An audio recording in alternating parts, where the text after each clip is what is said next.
আমি সুকান্ত। আজ আমি তোমাদের রায়মার্টিন প্রশ্নবিচিত্রা থেকে অষ্টম শ্রেণীর ইতিহাসের 7 নাম্বার মডেল সেটটি সলভ করে দেখাবো। First unit test 7 number model set. তো চলো শুরু করা যাক। দেখো, 1 নাম্বার, বাংলায় দ্বৈত শাসনের অবসান হয় 1772 সালে।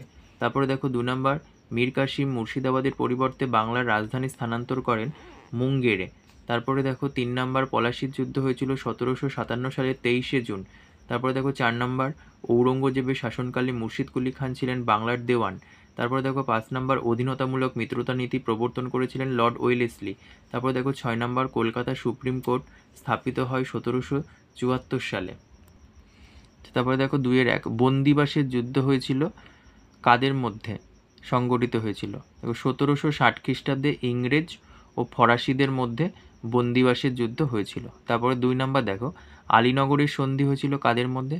দেখো 1757 সালে 9ই ফেব্রুয়ারি সিরাজউদ্দৌলা ও ইস্ট ইন্ডিয়া কোম্পানির মধ্যে আলীনগরের সন্ধি স্বাক্ষরিত হয়েছিল। ভালো করে বুঝে নাও, সিরাজউদ্দৌলা ও ইস্ট ইন্ডিয়া কোম্পানির মধ্যে। আচ্ছা, তারপরে দেখো 3 নাম্বার কোশ্চেন, কে কবে হায়দ্রাবাদ আঞ্চলিক শাসন প্রতিষ্ঠা করেছিলেন হায়দ্রাবাদে? উত্তর হবে 1740 সালে নিজাম উল মুলক। নিজাম দন্তনয়হস্যি বর্গীয় জয়াকার ম, নিজাম উল হস্যুল উল মুলক ময়হস্যুলক। তারপরে দেখো, কলকাতায় হিন্দু কলেজ কত খ্রিস্টাব্দে স্থাপিত হয়? এটা হবে 1817 সালে। তারপর দেখো 3-1 নাম্বার, তৃতীয় ইঙ্গ মারাঠা যুদ্ধের ফলাফল কি হয়েছিল?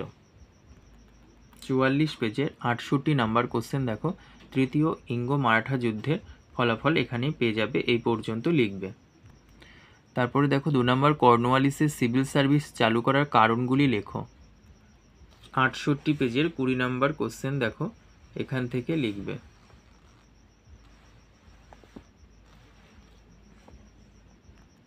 তারপরে দেখো, অথবা দ্বৈত শাসন ব্যবস্থা বলতে কি বোঝো?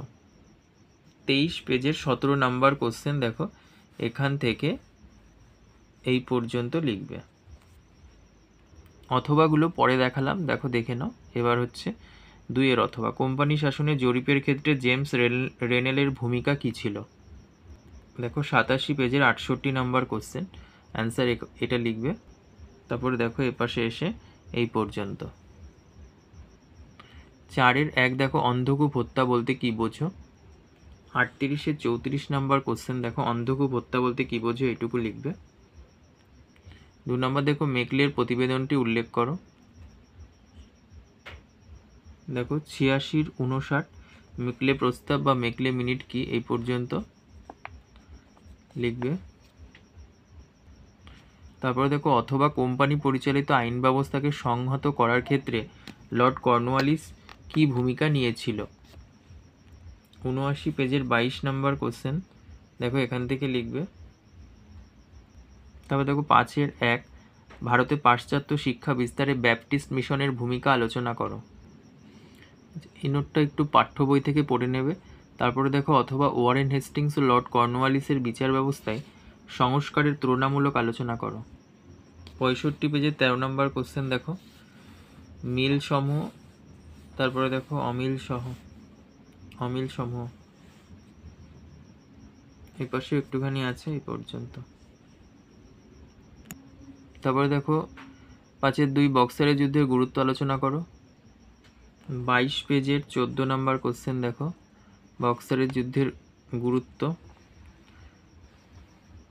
চূড়ান্ত বিজয়।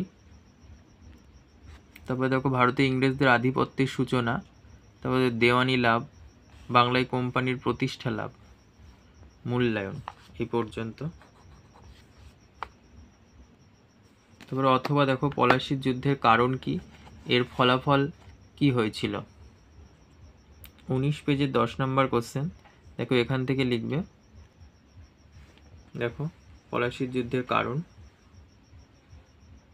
ইংরেজ কোম্পানির ষড়যন্ত্র, দুর্গ নির্মাণ সংক্রান্ত বিরোধ, দস্তকের অপব্যবহার, কৃষ্ণদাস প্রত্যর্পণ সংক্রান্ত বিরোধ, নবাবের দূতকে অপমান, নবাবের প্রতি ইংরেজ কোম্পানির অপমানজনক আচরণ, আলীনগরের সন্ধি ভঙ্গ। আর পলাশির যুদ্ধের ফলাফল বা গুরুত্ব এই যেখান থেকে পড়বে। দেখো, পলাশীতে গুরুত্ব 1 নাম্বার, তারপরে 2 নাম্বার, তারপরে দেখো 3 নাম্বার শেষ, তারপরে 4, 5, 6 এই পর্যন্ত।